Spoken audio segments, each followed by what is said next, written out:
The book of the prophet Ezekiel, chapter 5. And thou, son of man, take thee a sharp knife, take thee a barber's razor, and cause it to pass upon thine head and upon thy beard. Then take thee balances to weigh, and divide the hair. Thou shalt burn with fire a third part in the midst of the city when the days of the siege are fulfilled. And thou shalt take a third part, and smite about it with a knife, and a third part thou shalt scatter in the wind, and I will draw out a sword after them. Thou shalt also take thereof a few in number, and bind them in thy skirts. Then take of them again, and cast them into the midst of the fire, and burn them in the fire, for thereof shall a fire come forth into all the house of Israel. Thus saith the Lord God, this is Jerusalem. I have set it in the midst of the nations and countries that are round about her. And she hath changed my judgments into wickedness more than the nations, and my statutes more than the countries that are round about her. For they have refused my judgments and my statutes,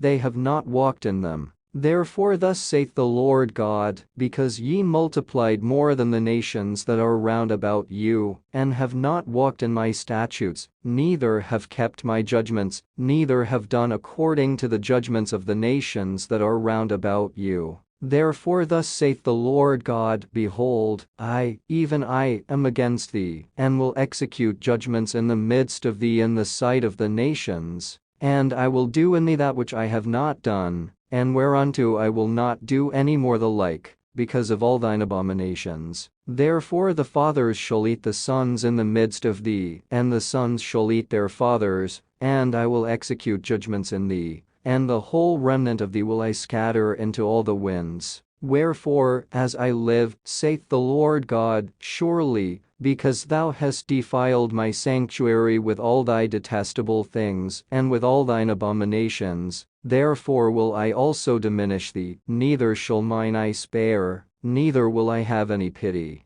A third part of thee shall die with the pestilence, and with famine shall they be consumed in the midst of thee. And a third part shall fall by the sword round about thee, and I will scatter a third part into all the winds, and I will draw out a sword after them. Thus shall mine anger be accomplished, and I will cause my fury to rest upon them, and I will be comforted. And they shall know that I the Lord have spoken it in my zeal, when I have accomplished my fury in them. Moreover, I will make thee waste and a reproach among the nations that are round about thee, in the sight of all that pass by. So it shall be a reproach and a taunt, an instruction and an astonishment unto the nations that are round about thee, when I shall execute judgments in thee in anger and in fury, and in furious rebukes. I the Lord have spoken it, when I shall send upon them the evil arrows of famine, which shall be for their destruction, and which I will send to destroy you. And I will increase the famine upon you, and will break your staff of bread. So will I send upon you famine and evil beasts, and they shall bereave thee, and pestilence and blood shall pass through thee, and I will bring the sword upon thee. I the Lord have spoken it.